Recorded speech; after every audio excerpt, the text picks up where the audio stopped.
Think about how you lived, say, 15 years ago, maybe 20 years ago. Computers were just being introduced to the average Joe and Jane. ENIAC was revolutionary in being the first large-scale, general-purpose electronic digital computer ever built. We didn't have any Facebook, there was no Twitter, there was no Instagram, no Snapchat. And if you were using your phone and somebody tried to call you, oh my gosh, they would get a busy signal. And if you weren't home, well, they would leave you a message on your answering machine. Hello, please leave a message after the tone. Boy, I'll tell you, times have changed, right? Technology has made its way into every aspect of our lives. Cellular phones not only are becoming less expensive, they're getting smaller. One piece, handheld, not car phones, street phones. It's a quantum leap, and we are introducing a product today that takes us exactly there, and that product is called iPod. iMac, iBook, iPod. Today, Apple is going to reinvent the phone. Computer scientists say we haven't seen anything yet. Technology is growing at a faster pace than ever before. We will make more advances in the next few years than we did in the past 10 years.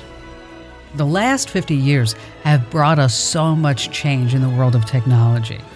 I bet you that we've experienced more change than previous couple of centuries, and it doesn't seem like there's any slowing down. I mean, think about what we've seen in just the last decade. We've had electric cars, self-driving cars, augmented reality, virtual reality, genetic engineering, 3D printing. Who would have ever thought that was possible? And smartphones, I know, whether you love them or you hate them, they're here to stay. And the list certainly goes on and on. The exponential growth of modern technology was first identified in 1965 by a guy named Gordon Moore. And here's a little fun fact. He was actually the co-founder of Intel, the company that invented the microchip. Well, that year, over 50 years ago, he wrote an article in which he described what would eventually become known as Moore's Law. In 2015, Intel produced a video to celebrate the 50th anniversary of Moore's Law. In 1965, when mainframe computers were just beginning to use integrated circuits, Gordon E. Moore published an article in Electronics magazine in which he predicted a very bright future for the computing industry. By tracking the evolution of integrated circuits to date, Moore predicted that the number of transistors in a dense integrated circuit would continue to grow exponentially. This observation became known as Moore's Law.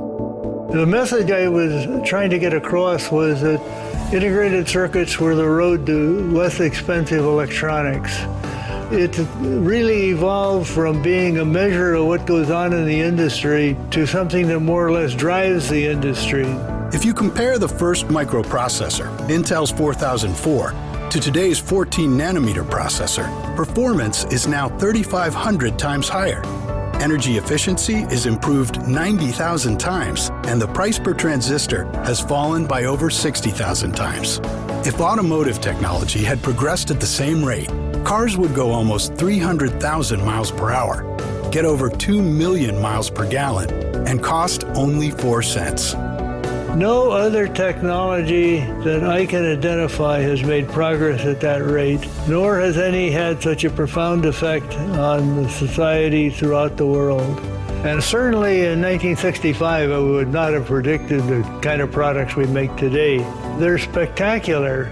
Moore's Law has driven Intel and the industry to make the impossible possible and to completely transform computing to create amazing experiences.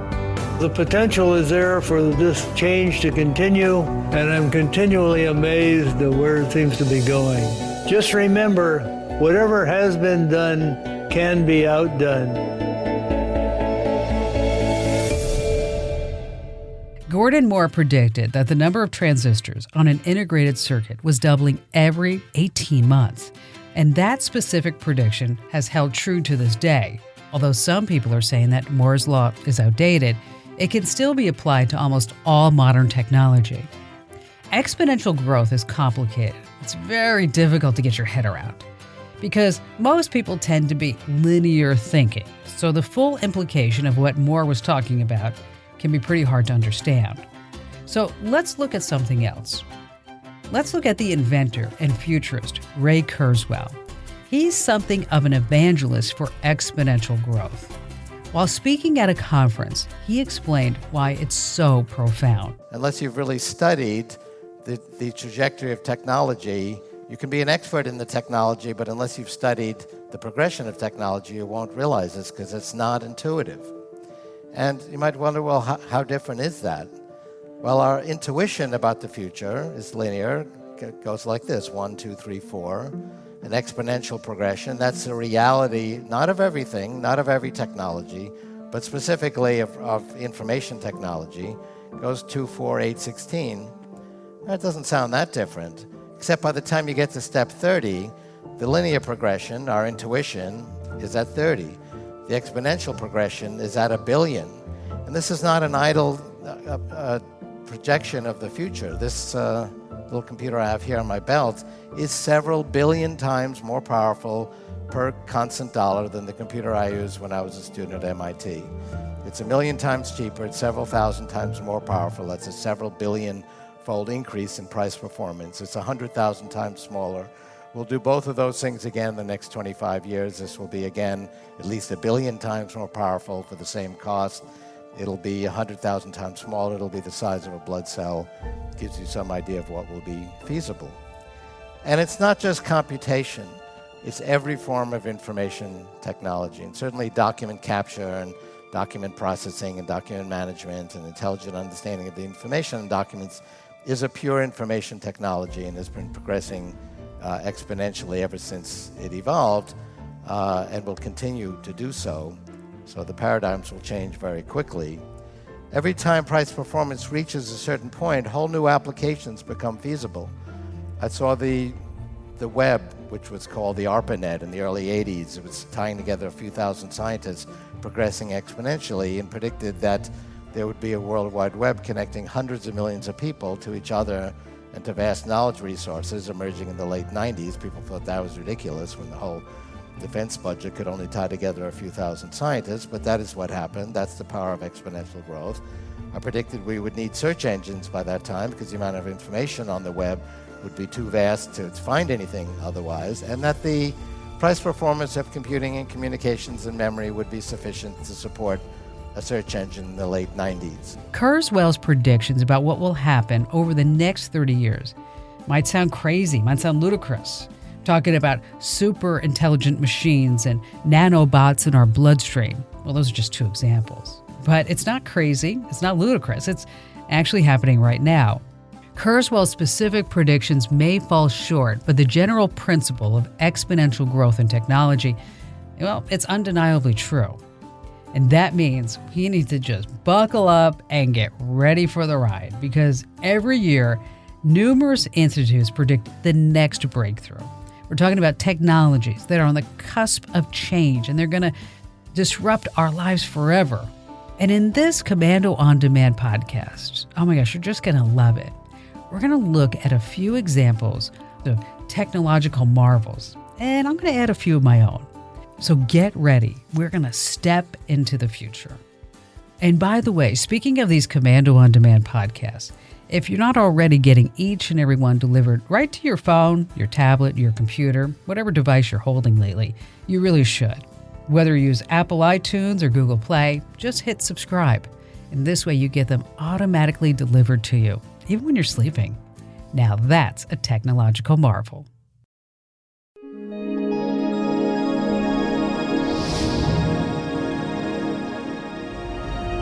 To boldly go where no one has gone before. When you start sifting through the next breakthroughs of technology, your mind may wander towards, say, the sci-fi world of Star Trek. It's a tad odd how a low-budget program that started in the 1960s has influenced modern technology. I mean, think about this. The original flip phone design was based on Captain Kirk's communicator, yes. And this year, a bunch of companies are working to make yet another Trek staple a reality. Are you ready for it? It's the Universal Translator. The Universal Translator is coming online, sir. Ugly, giant bags of mostly water. Bags of mostly water?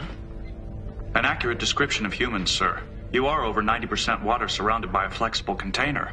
The vision of a universal translator is a powerful one. Breaking down linguistic barriers has the ability to usher in a whole new age of global communications.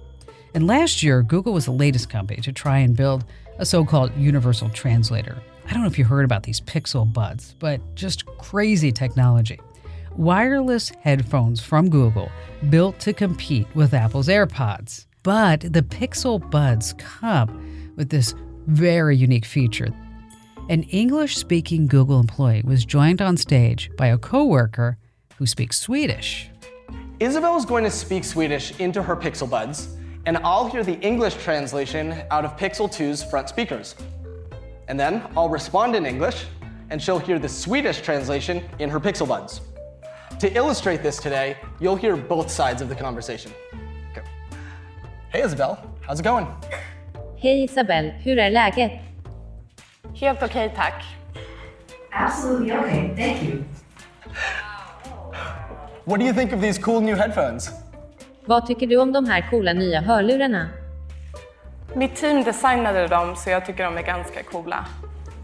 My team designed them, so I think they're pretty cool.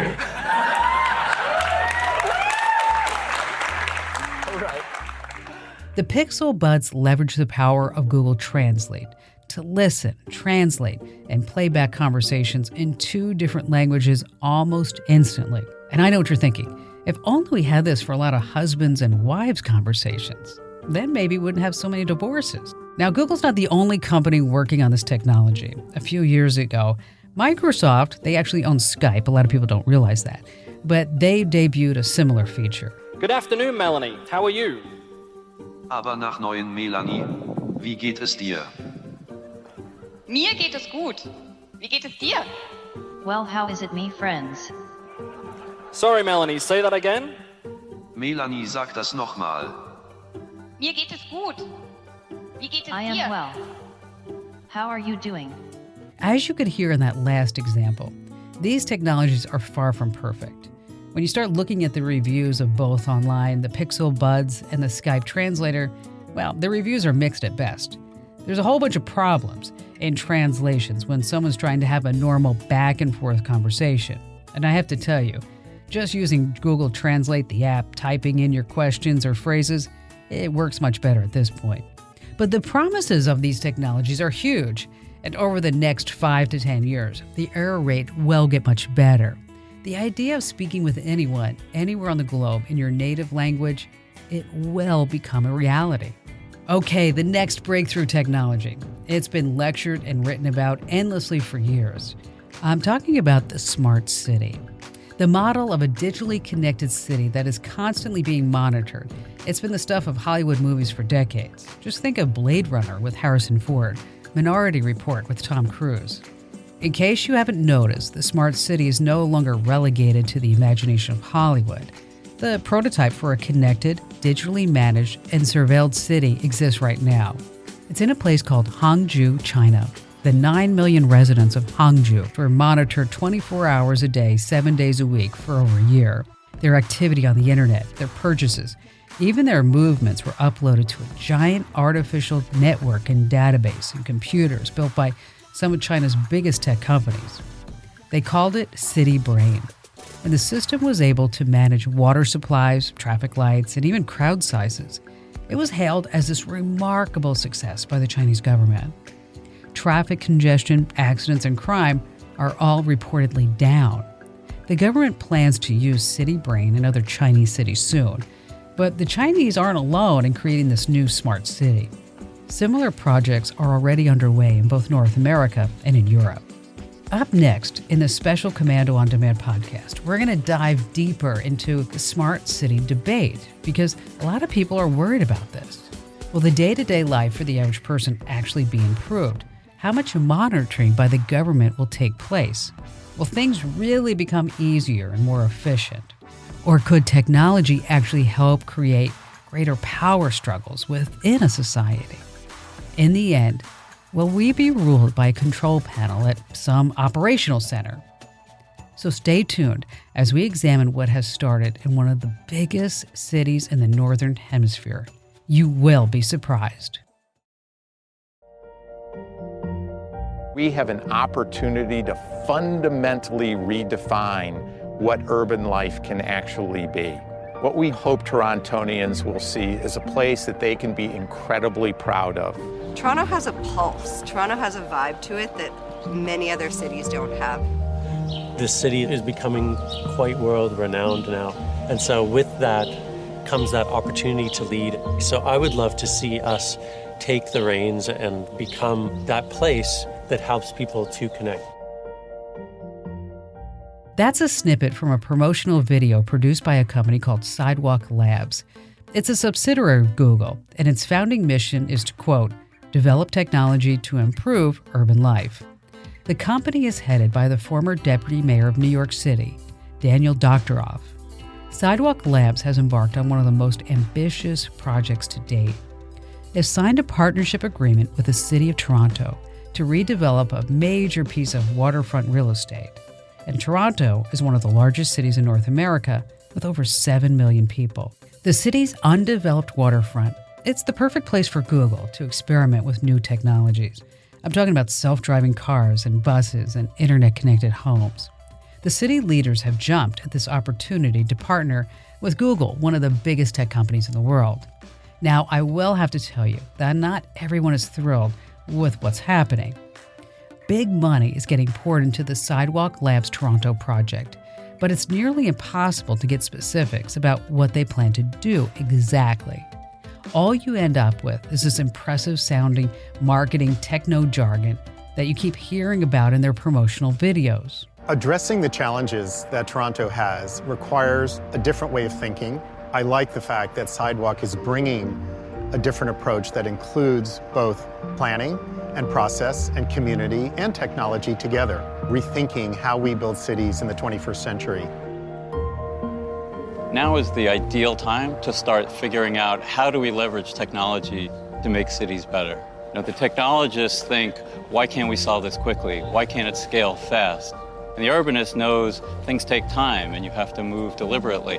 And it's the convergence of those two ways of thinking that can lead to really powerful outcomes. Sidewalk Labs is using technology as a way of enhancing human interaction, enhancing community, bringing us closer together, supporting the activities of our daily lives in ways that take away a lot of the barriers that separates us.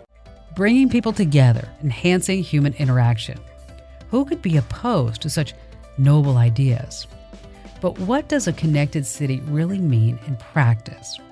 Robert Cowley has a few answers to those questions. Robert is a lecturer at King's College London and a coordinator of a large research project, so-called Smart Eco-Cities in Europe and China. Okay, I mean, the basic definition of a smart city is to do with the ambition of using digital technology to make urban life more efficient, cities more livable. Taking it slightly further, the digital vision has also sort of crept into the green city vision quite recently in a big way. So we got this sort of smart eco concept. Robert, the debate about smart cities seemed to break down into two camps.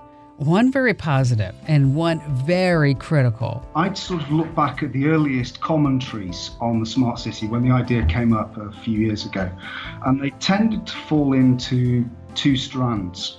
The first of which was very, very celebratory, and you could think of that as quite naive. The other strand was always very critical. So which do you think is more correct? Technology is always political in ways that we might not expect. I think we do need to accept and sort of be optimistic about the potential for digital, other high-tech innovations, really to make significant positive changes to cities, environmentally boosting local economies, and all types of issues around livability and social sustainability. That may be true, but when we hear about a city in China where every citizen's movements and activities are tracked 24/7, well, I have to tell you, Robert, that makes me nervous. They're not trying to sort of set up the smart city in order to broaden democracy or even really to set up a free market economy. It's to do with boosting their own economy, so almost to strengthen the party's power and to sort of achieve urbanization, the move into cities harmoniously. So China's idea of a smart city may not be the same as a smart city, say, here in North America. That said, do you have any concerns about a big company like Google designing and managing an entire city neighborhood? Think of all the data collection that's going to happen. The earlier corporate visions of the smart city were very technocratic and frightening, but I think as it's moved into ideas that local authorities have in the West, they now talk the language very much of things being citizen-centric, people-centric. Explain that to everyone. Exactly how will that work? We don't live in China, we don't live in authoritarian countries, but let's just be alert to the way that new modes of living and new technologies might reposition us as citizens. I guess new sort of norms and values are introduced. Certain things are valorized and other things are ignored. I can see why city governments are so eager to use this technology. The promise that computers can make life better, reduce traffic congestion is appealing to anyone who ever commutes to work. Yeah, I mean, we all want things to be efficient, I guess, rather than congested and dysfunctional, and that's an appeal. And when that's tied into potential to use resources more efficiently, it's quite appealing at a time of budget cuts. But what about the plan that Sidewalk Labs has in Toronto? At this point, it doesn't sound like you're completely sold on it. I'm not sure that this is quite enough to do these sort of experimental projects in the hope of them scaling up. And actually, let's have some more significant goals in place. Let's at least try and marry this with traditional processes of institutional decision making to try and get some sort of concrete goals at the end. There is no shortage of optimistic predictions about what a smart city can accomplish. We're talking about less crime, less traffic, less pollution. Does it surprise you at all that some people seem very willing to just hand over control to a big company like Google? Well, I think it's slightly shocking, actually, that you see that they're intervening into areas of action which would traditionally have been planned and managed by local authorities. So the idea that these could be easily handed over to a big tech company is clearly problematic. And sorting them out isn't just a matter of a techno fix. So you're being very cautious, but you're not opposed to the idea of a smart city. What do you think is the most important thing we should be focused on in this debate? Well, the number one thing that I'd want to do would be to get more public engagement in the whole debates around the digital future. So there is a sort of visibility problem. At the same time that you've got large corporations with lots of money and policymakers backing it all over the place. There is no silver bullet for problems like overcrowding and affordable housing. I mean, technology alone can't fix those issues overnight. There is lots of potential there to make cities easier to live in and more efficient and fun and less polluted. But let's also at the same time not forget about the deeper social questions.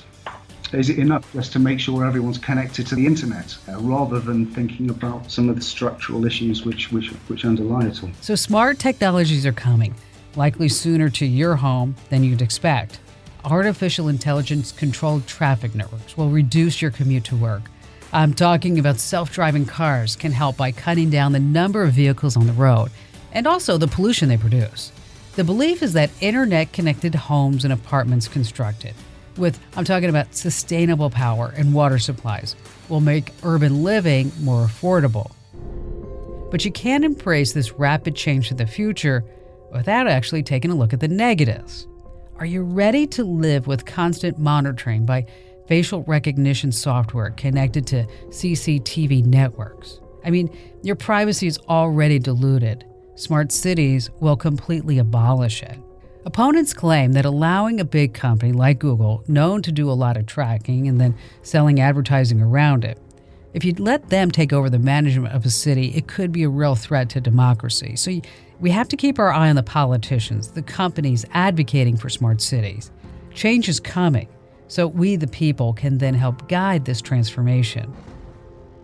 Stay right there. I've got more coming up.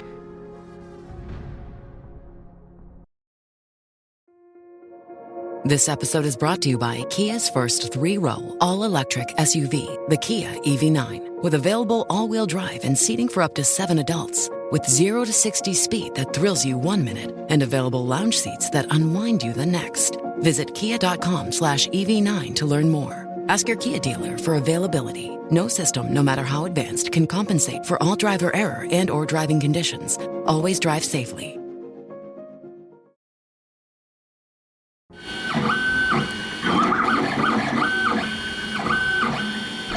Do you know what that is? That's the sound of the machine that's going to destroy manufacturing as we know it. Next on our list of breakthroughs is the 3D printer.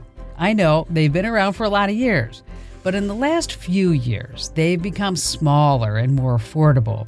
These machines are able to create almost anything you can imagine. I'm talking about toys, shelving units, replacement parts. Even the car company Porsche, well, they're now using 3D printers to make carburetors for the older cars that they no longer make them for.